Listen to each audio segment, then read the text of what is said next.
Salut tout le monde, bienvenue sur ma chaîne.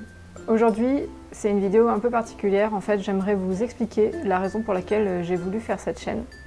Donc il faut savoir que ça fait seulement quelques années que je suis bibliothécaire en bibliothèque municipale en section jeunesse. Avant, je faisais un autre métier. Et lorsque je me suis réorientée et que j'ai repris mes études, c'est rigolo parce qu'à chaque fois, j'avais la même question qui revenait. On me demandait dans quelle section tu as envie de travailler quand tu auras fini et que tu auras obtenu ton diplôme. En gros, est-ce que tu as envie de travailler en adulte ou en jeunesse?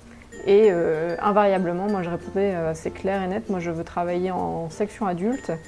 Il n'est pas question que je travaille en jeunesse. J'avais lu une fois un livre jeunesse, mais c'était une catastrophe ce livre. Je me suis ennuyée, le style était mauvais, c'était complètement attendu. Et je me suis dit, ben non mais c'est pas possible, enfin, la littérature jeunesse, aucun intérêt. Donc voilà, je voulais vraiment travailler en section adulte. Ce que je disais aux gens, voilà, moi je veux pouvoir parler de livres adultes avec les gens, avoir un échange avec eux, et puis voilà, parler un peu culture, quoi. Et à chaque fois les gens me disaient, ah c'est marrant, pourtant on t'aurait bien vu travailler en jeunesse auprès des jeunes. Moi je disais, ah non, vraiment, c'est bon. C'est en adulte que je veux travailler pour parler de livres adultes. Ce qui s'est passé, c'est que à la fin, quand j'ai eu mon diplôme, le premier poste qu'on m'a proposé, c'était à l'occasion des fêtes de Noël à la Fnac.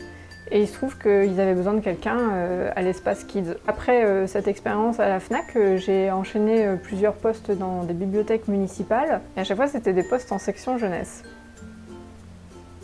Alors vous vous direz, bah ouais, super. Une fois, j'ai un artiste qui m'a dit ça, quand je lui ai raconté ça, il me disait, ah bah bravo, t'as bien réussi ta vie, tu voulais pas travailler en jeunesse, tu te retrouves en jeunesse. Ouais, et bah écoute, en même temps, j'ai envie de te dire, il n'y a que les imbéciles qui changent pas d'avis.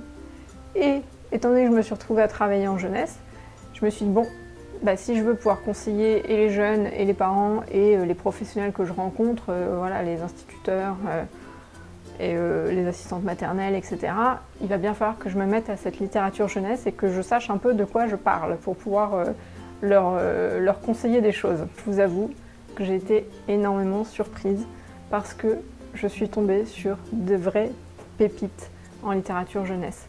Que ce soit au niveau des albums, au niveau des romans, au niveau des bandes dessinées, j'ai fait d'incroyables découvertes. Alors on est bien d'accord, tout n'est pas à prendre, hein, tout n'est pas bon en littérature jeunesse, il y a des grosses bousses, on est bien d'accord, il y a des trucs sans aucun intérêt, avec un mauvais style, avec une histoire nulle.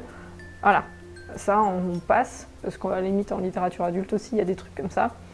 Mais en littérature jeunesse, il y a des choses incroyables, avec un vrai travail derrière, avec un vrai message, avec même plusieurs degrés de compréhension, de réflexion. On peut le lire en étant enfant et en comprenant une certaine chose, et on peut le lire adulte et on comprend autre chose.